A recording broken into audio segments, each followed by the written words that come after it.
आपने 24 घंटों में एक बार भी 15 मिनट गुरु जी निकाले नहीं निकाले, तो शिष्य कैसे बने आप? फिर तो स्वार्थ बन गया, शिष्य नहीं बने ना।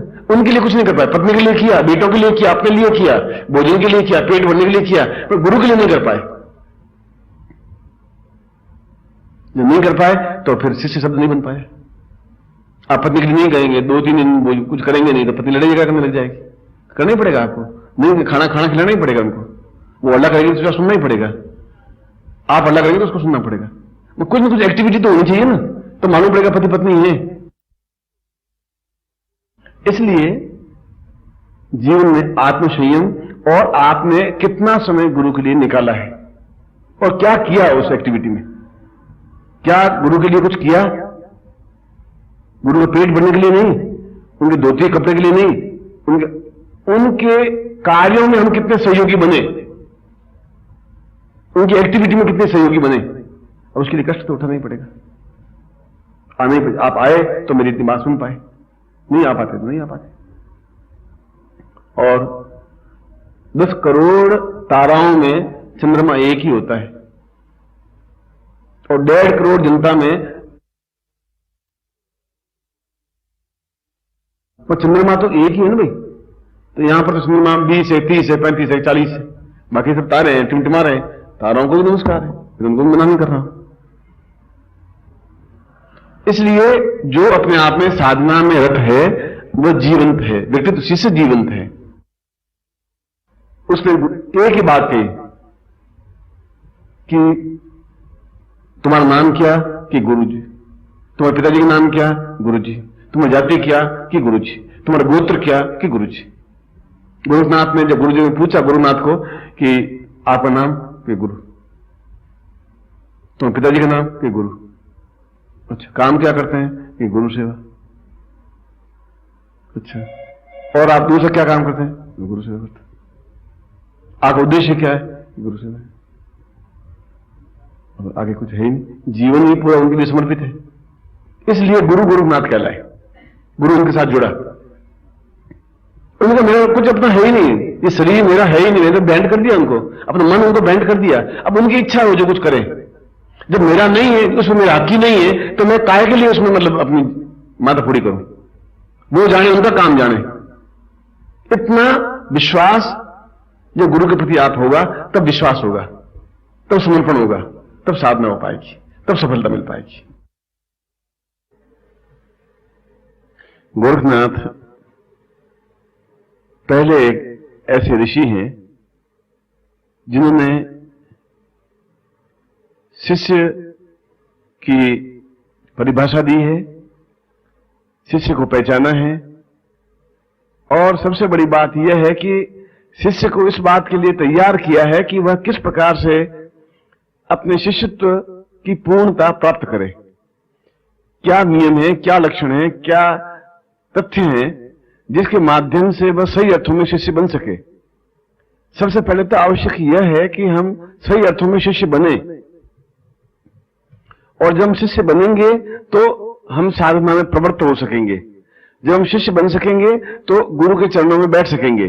जब हम शिष्य हो सकेंगे तो हम सही अर्थों में अग्रसर हो सकेंगे। जब हम शिष्य बन सकेंगे तो हम जीवन में उन्नति के सोपान पर चढ़ सकेंगे। और इसका विवेचन जितनी सूक्ष्मता से गोरखनाथ ने किया है उतना अन्य ऋषियों ने नहीं किया है।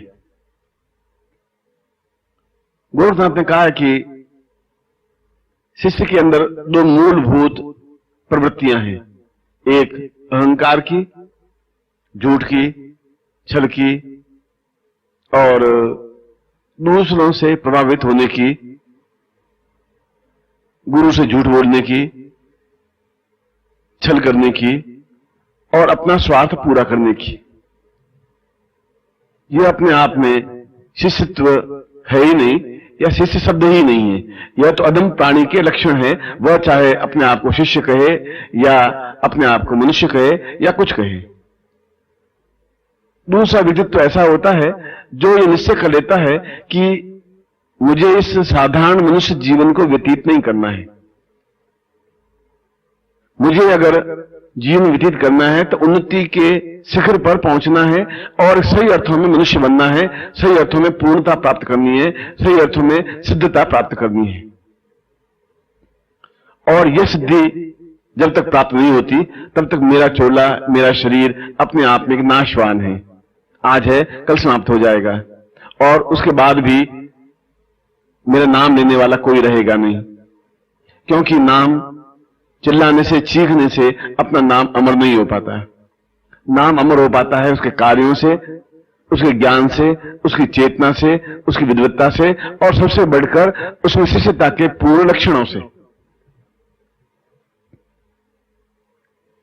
आगे चलकर उन्होंने कहा है कि शिष्य के 11 लक्षण होते हैं और दृढ़ता से इन लक्षणों को वह अपने जीवन में उतार ले तो सही अर्थों में बहुत ऊंचाई पर उठ जाता है और वहां साधनाएं उसके सामने हाथ बांधे खड़ी रहती हैं।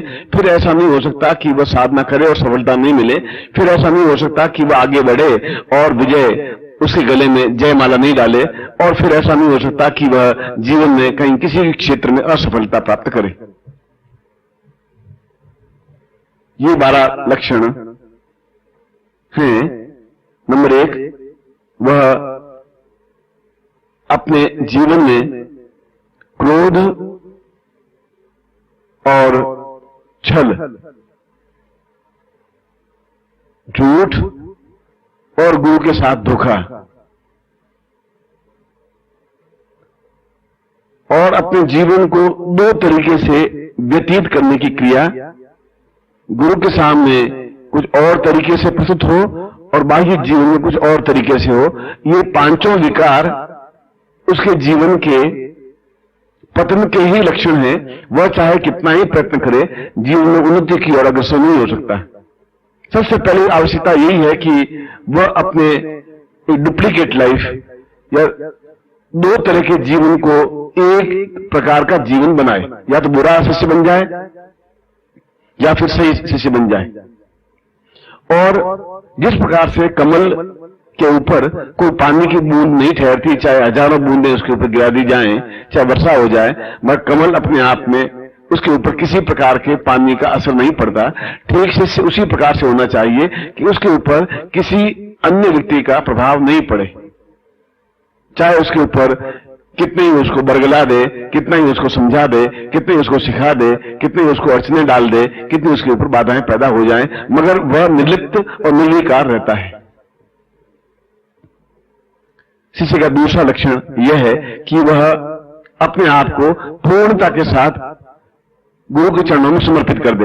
एक बार देख ले कि इस समुद्र में मैंने छलांग लगाई है, या तो मैं डूब जाऊंगा या इस जीवन को पार कर लूंगा, या तो एक कल्प वृक्ष के समान बन जाऊंगा जहां हजारों लाखों लोगों का कल्याण कर सकूंगा, या मैं सामान्य बबूल का पेड़ बनकर के रह जाऊंगा, या तो मैं हिमालय से निकलने वाली गंगोत्री बन जाऊंगा जहां लाखों लोग स्नान करके अपने आप को पवित्र हो सकेंगे, या फिर गंदा नाला बन जाऊंगा।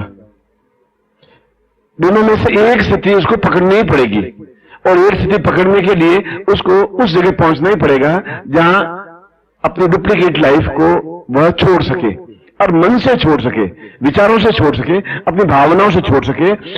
और जब भी उसके मन में ऐसी विसंगति दूसरों के कहने से आए तो सबसे अच्छा गुण और तरीका यह है कि वह गुरु के चरणों में जाकर अपनी कमियों को 2 टूक साफ शब्दों में कह दे कि गुरुदेव, मेरे मन में ऐसे विकार उत्पन्न हो रहे हैं, मैं चाहता हूं इन विकारों को दूर करना, मगर हो नहीं पा रहे हैं। दूसरों का प्रभाव मेरे ऊपर पड़ रहा है, जबकि मुझे दुनिया में रहना है और दुनिया में उन लोगों के विचार मेरे ऊपर हावी होने लगे हैं, जबकि आपने मुझे कहा है कि तुम कमल की तरह रहो। मगर कमल की तरह रहने पर भी मेरे ऊपर कुछ ऐसी स्थितियां बनती जा रही हैं कि मैं चाहते हुए भी कमल पत्रवत नहीं बन पाता। और जो ही आपने गुरु को कहा तो ही आप अपने आप में शुद्ध हो गए, और उसके बाद से वापस नए तरीके से कमल पत्रवत बनने की क्रिया प्रारंभ होनी चाहिए। तीसरा, आप जब गुरु से जुड़े हैं तो फिर जुड़े रहें, तन से, मन से और पूर्ण समर्पण से। तब फिर आपके सामने दूसरा कोई तथ्य नहीं है। गुरु है, केवल एक गुरु है।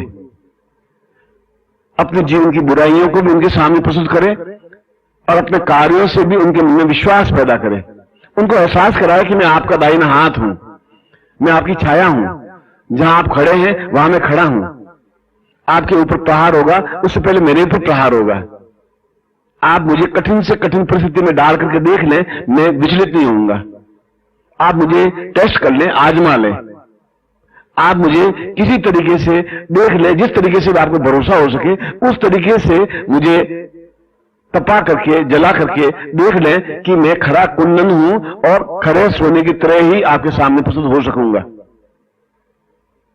और जब ऐसी स्थिति बनेगी तो गुरु अपने तरीके से उसकी परीक्षा लेगा और उसको पता ही नहीं चलेगा और वह समझ जाएगा कि वास्तव में विश्वास पात्र है। और जब आप विश्वास पात्र बने तो फिर बने रहें, क्योंकि धोखा शब्द पूरे जीवन का सत्यानाश कर देता है। डुप्लीकेट लाइफ जीवन को बर्बाद कर देती है। अपने आप को किसी गुट में जोड़ना या किसी का बन जाना और गुरु के साथ छल करना अपने आप में शिष्यता का एक पतन का चिन्ह है। इसकी अपेक्षा शिष्य बने ही नहीं, बने तो अद्वितीय शिष्य बने कि आने वाले लोग उनको याद रख सके, हनुमान की तरह बने कि जहां उनके होठों पर शब्दों में रोम रोम में कि राम के अलावा कोई शब्द ही नहीं है, अगर कोई शब्द है तो वो राम है। गोरखनाथ ने चौथी बात कही कि शिष्य ऐसा होना चाहिए जो हर क्षण गुरु का चिंतन करता रहे, वह देखता रहे कि कहीं गुरु पर प्रहार तो होने की क्रिया नहीं हो रही है, कहीं गुरु को भ्रम में डालने की क्रिया तो नहीं हो रही है, क्योंकि गुरु तो सरल चित्त होता है, बहुत सीधा साधा होता है, उसके मन में छल कपट झूठ द्वेष अहंकार होता ही नहीं। मगर आप जब उनकी छाया बनकर खड़े हैं तब बराबर सतर्क रहें कि कहीं गुरु को नुकसान नहीं पहुंचे, कहीं गुरु से छल नहीं हो जाए, कहीं गुरु के द्वारा या गुरु को कोई नुकसान नहीं पहुंचा दे, या गुरु को कोई गलत जगह हस्ताक्षर नहीं करवा दे, गुरु को किसी मामले में उलझा नहीं दे, गुरु के पीछे कोई षड्यंत्र नहीं हो जाए, गुरु को पता ही नहीं चले अचानक उनके साथ धोखा नहीं हो जाए। यह आवश्यक शिष्य का लक्षण है, क्योंकि वो उस जगह खड़ा है जहां एक तरफ संसार है एक तरफ गुरु है, वह बीच में खड़ा है, वह बीच में खड़ा है, इसलिए उन झंझावातों को भी समझता है और उन झंझावातों से गुरुदेव को बचाना भी है। तभी शिष्य का सही कर्तव्य है, धर्म है, और उस धर्म और कर्तव्य का पालन कर सकेगा। और इस धर्म और कर्तव्य को पालन करने के लिए यह जरूरी है कि वह उन बाहरी हवाओं को खुली आंखों से खुले कानों से सुने और अपने मन में रखे और रख करके गुरु के सामने कहे, गुरुदेव ऐसा होने वाला है, आप सावधान रहें, क्योंकि आप अत्यंत सरल चित्त हैं और किसी समय आपको नुकसान पहुंच सकता है। यह उसकी शिष्यता की अपने आप में श्रेष्ठता है, अद्वितीयता है।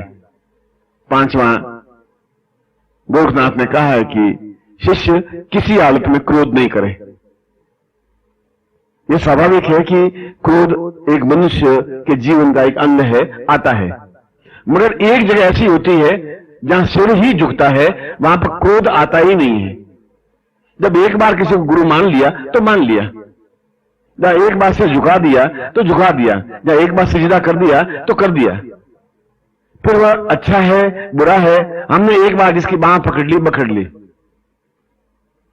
उनके सामने क्रोध करना या हमारी गलती हो भी और गुरुदेव क्रोध कर ले तब भी उस समय शांत रह करके जब वापस गुरु शांत हो तो उनके सामने हाथ जोड़ के निवेदन कर रहे, गुरुदेव आप क्रोधित तो हुए परंतु मेरी तो कोई गलती थी नहीं, वास्तविक तथ्य ये था, आप क्रोधित हो गए क्योंकि शायद आप। ओम परम तत्वाय नारायणाय गुरुभ्यो नमः। ओम ह्रीं मम प्राण देह रोम प्रतिरोम चैतन्य जाग्रय ह्रीं ओम नमः। ओम भूर्भुवः स्वः तत्सवितुर्वरेण्यं भर्गो देवस्य धीमहि धियो यो नः प्रचोदयात्।